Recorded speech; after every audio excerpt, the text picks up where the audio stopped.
Have you ever felt a shiver of unease walking home late at night? The feeling of being watched when no one is there. Most of the time, it's just our imagination, the product of a tired mind. But what if it isn't? What if, for a fleeting, terrifying moment, you stumble into the path of a predator hiding in plain sight?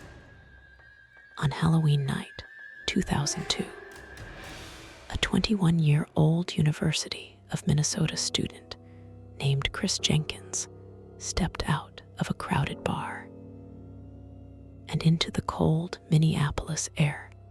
He was never seen alive again, vanishing so completely it was as if the night itself had swallowed him whole. Chris Jenkins was the kind of person who seemed to have everything going for him. He was a talented artist, a dedicated student, and beloved by his wide circle of friends and family. On October 31st, 2002, he was celebrating Halloween like thousands of other college students across the city, dressed in a festive, if somewhat last-minute, Native American costume. He and his friends were bar hopping in the vibrant downtown area. The last place he was definitively seen was the Lone Tree Bar and Grill, a popular student hangout buzzing with the energy of the holiday. Sometime around midnight, Chris was ejected from the bar by a bouncer, a common occurrence on a busy night. He had been separated from his friends inside.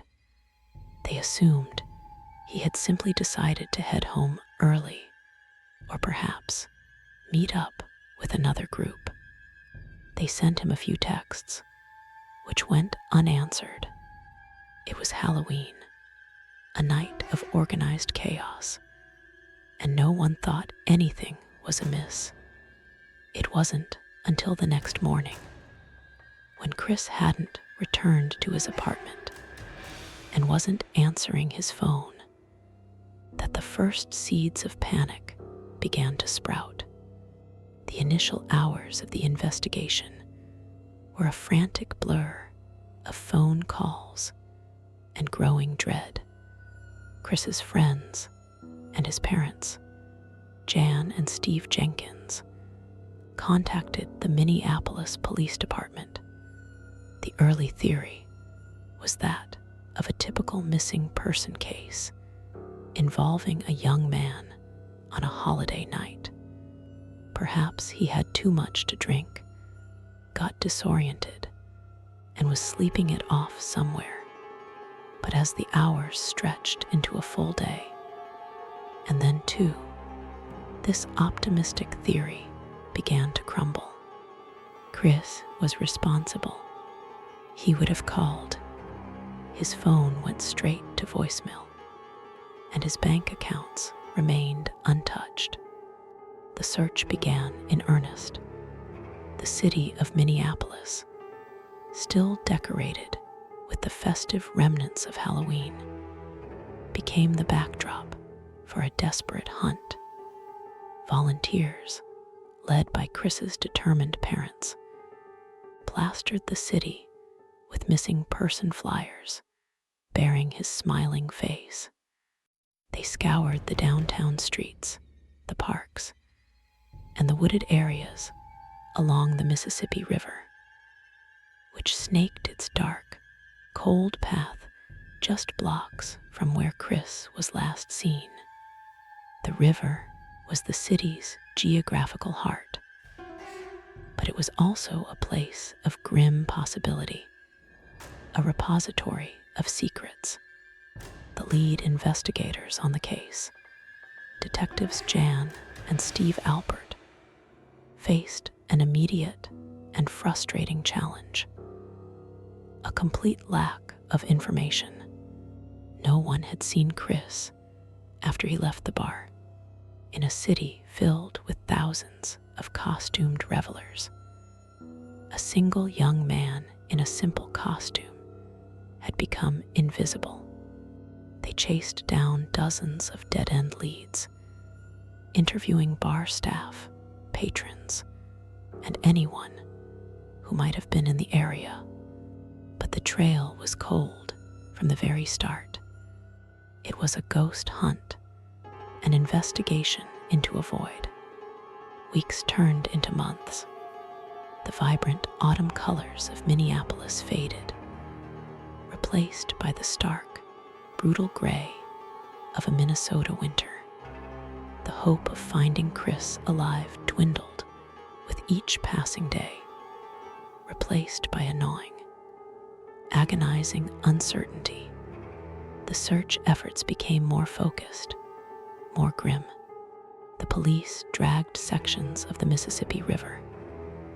The ice covered water, an impenetrable shield, but the river held its secrets tight.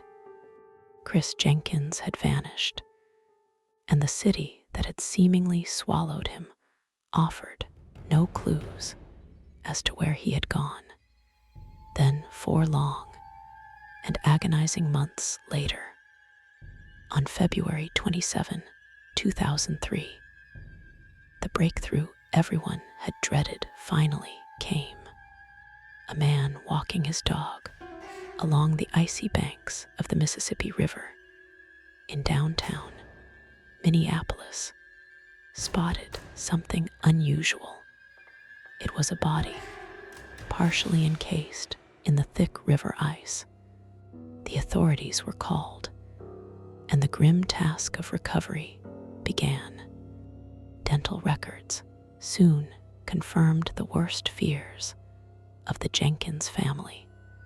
It was Chris. His long, silent ordeal was over. But a new, more horrifying mystery was just beginning. The initial findings of the Hennepin County Medical Examiner seemed to offer a simple, if tragic, explanation. The cause of death was listed as an accidental drowning. The theory was that Chris, disoriented and intoxicated, had wandered from the bar, stumbled down to the riverbank, fallen into the frigid water, and succumbed to hypothermia. His blood alcohol level was high, supporting the narrative of a tragic accident. For the Minneapolis Police Department, it was a sad but logical conclusion. The case was, for all intents and purposes, closed. But for Chris's parents, Steve and Jan Jenkins, the official explanation felt hollow. A story that didn't fit the son they knew. They were consumed by a powerful intuition, a deep-seated certainty that there was more to the story. Small, nagging details didn't add up. Chris's keys were found in his pocket. Why would he have gone for a walk along the river without his coat? His costume, though simple, was largely intact, not what you'd expect from someone who had stumbled and fallen. And while he had been drinking, his friends insisted he was not incoherently drunk, fueled by their grief and an unshakable belief that their son had been a victim of foul play. Steve and Jan refused to let the case die. They became relentless advocates for their son, amateur detectives driven by a parent's love. They hired a private investigator, a former police officer named Chuck Loesch, to re-examine the case from the ground up. They meticulously retraced Chris's steps, re-interviewed his friends, and pored over the police reports, looking for the inconsistencies they were certain were there. For years, their efforts seemed fruitless. They were fighting against an official narrative that had already been set in stone. The police, while sympathetic, considered the case closed. But Steve and Jan were relentless. They kept the story alive in the local media, ensuring that Chris's face and his unsolved mystery were never forgotten. They believed that someone out there knew something, that a witness was holding the key to the truth, perhaps too scared to come forward. Their fight was no longer just about Chris. It was a crusade against the agonizing pain of not knowing. Then, in 2006, nearly 4 years after Chris disappeared, a seismic shift occurred. A new police chief, Tim Dolan, took over the Minneapolis Police Department, moved by the Jenkins family's unwavering persistence, and presented with the inconsistencies they had painstakingly compiled. Chief Dolan made a courageous decision. He officially reopened the investigation into the death of Chris Jenkins, reclassifying it as a potential homicide. The case that had been officially closed was now wide open. A cold case resurrected from its premature grave.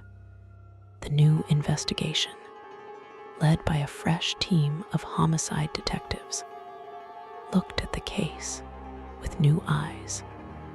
They began to consider a more sinister theory, one that had been whispered, but never officially pursued. They re-examined the location where Chris's body was found.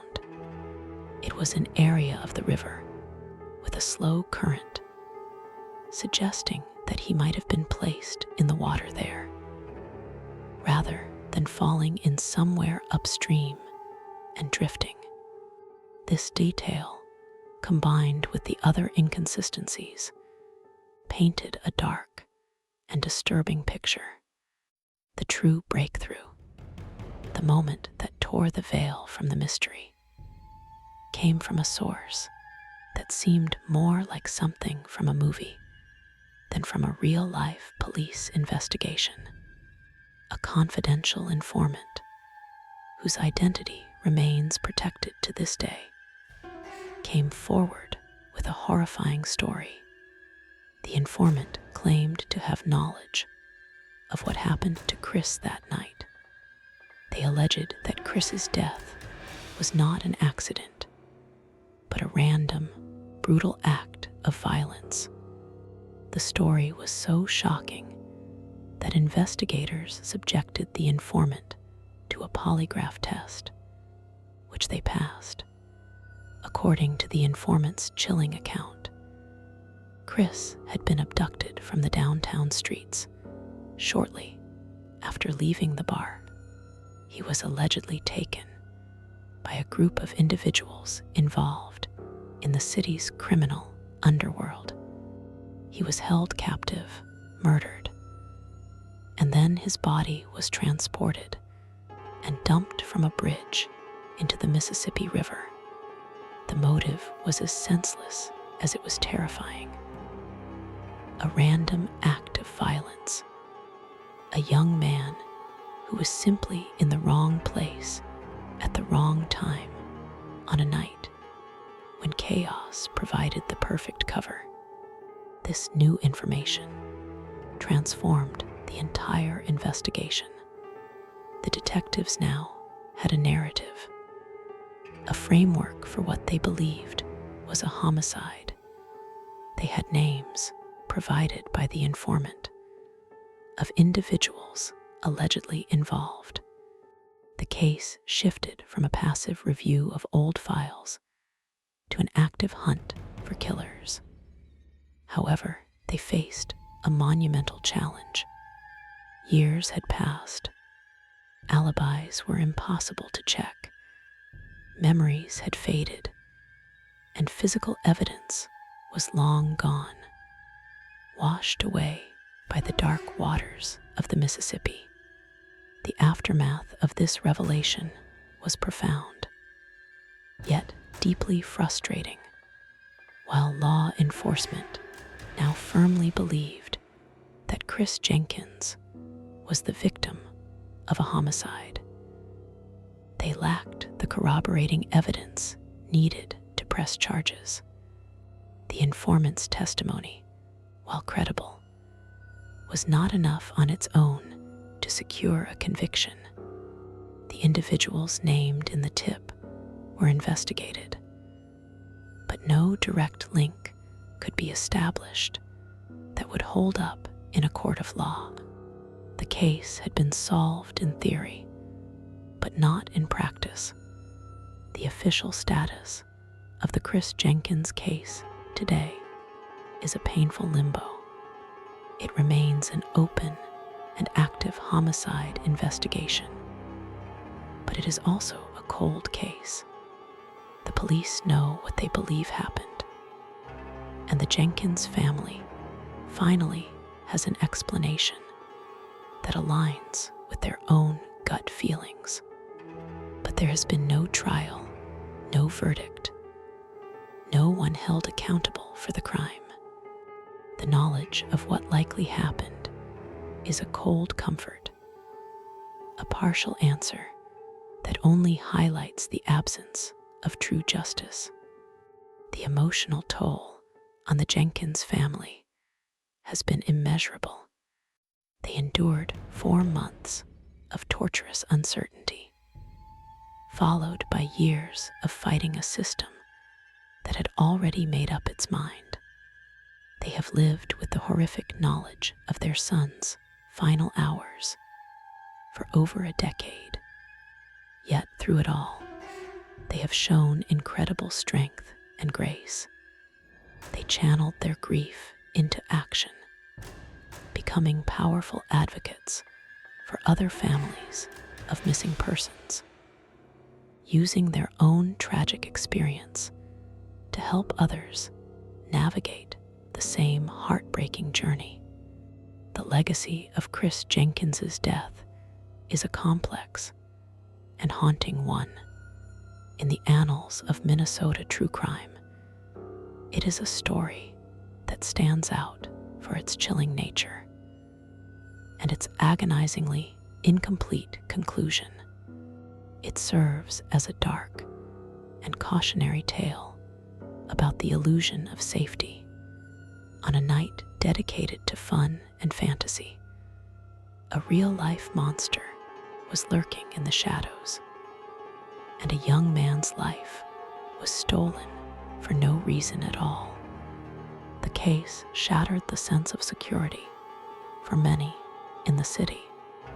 The Lone Tree Bar and Grill, the last place Chris was seen alive, has since closed, but the story lingers in the memory of the city.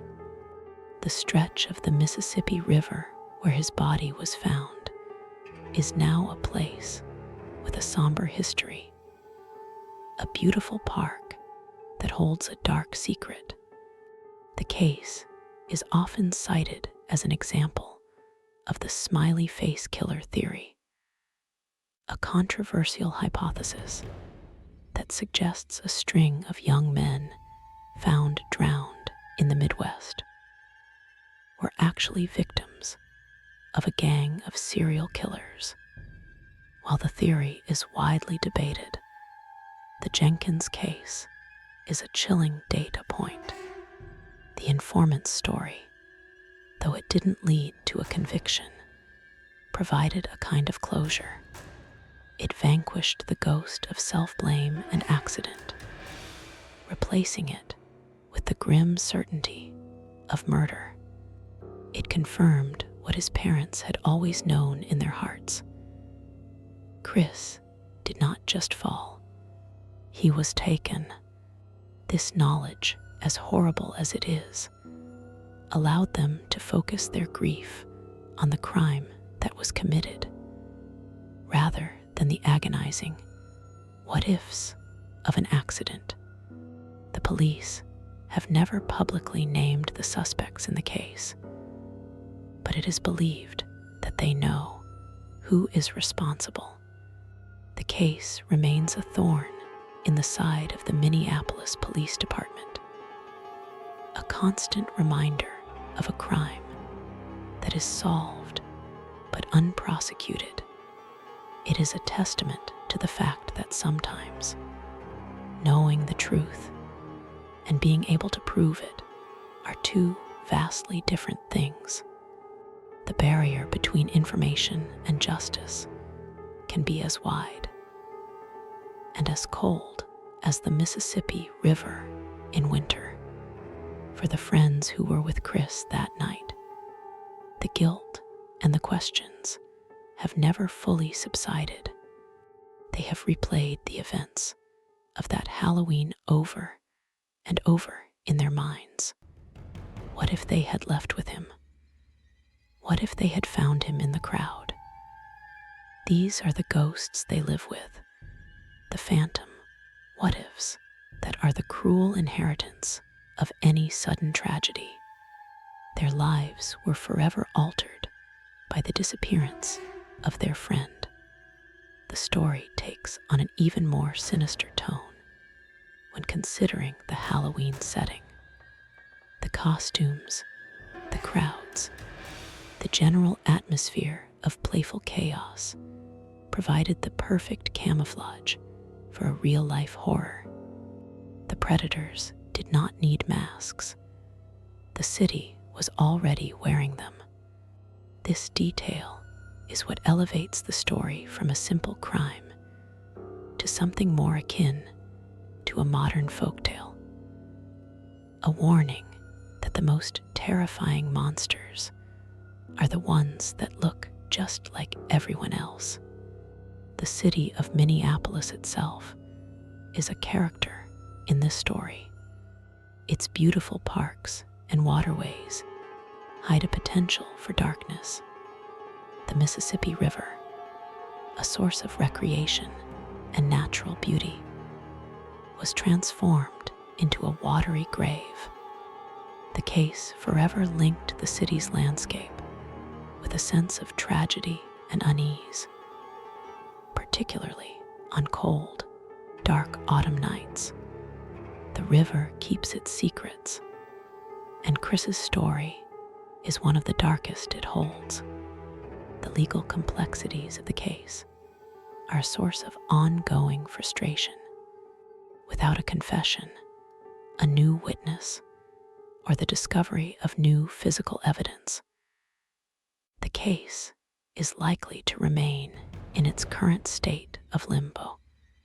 The individuals responsible for Chris's death may be living their lives freely, protected by the passage of time and the lack of prosecutable evidence. It is a bitter pill to swallow for the family and the investigators who have dedicated so much to the case.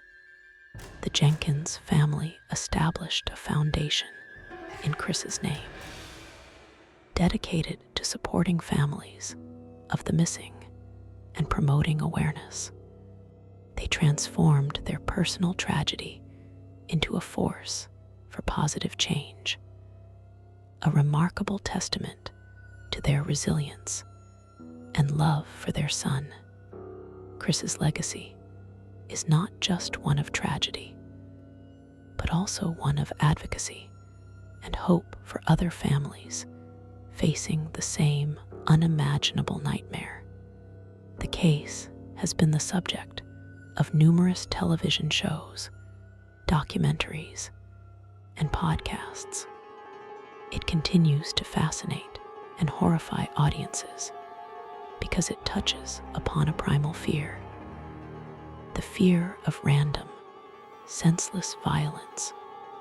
Chris Jenkins was not involved in any risky behavior. He was simply a young man enjoying a holiday. His story reminds us of our own vulnerability, that sometimes fate is not something we can control. The supernatural undertones of a Halloween disappearance are hard to ignore, even for the most rational mind. The idea of someone simply being erased from existence on a night when the veil between worlds is said to be at its thinnest adds a layer of folkloric horror to the true-life tragedy. While the explanation is almost certainly a human one, the timing lends the story a chilling, almost mythical quality. The unwavering dedication of Steve and Jan Jenkins is the heart of this story. Their refusal to accept the easy answer, their tireless fight for the truth, is what ultimately changed the entire narrative of their son's death. It is a powerful story about the strength of parental love and the human spirit's demand for justice, even in the face of an indifferent system and the passage of many years. The final, lingering question is a heavy one. Will there ever be justice for Chris Jenkins? Will the men who allegedly took his life ever be held accountable? Or will his story forever remain a haunting chapter in the city's history? A tale of a crime known but unpunished. The answer is as uncertain as the dark, murky depths of the river where he was found.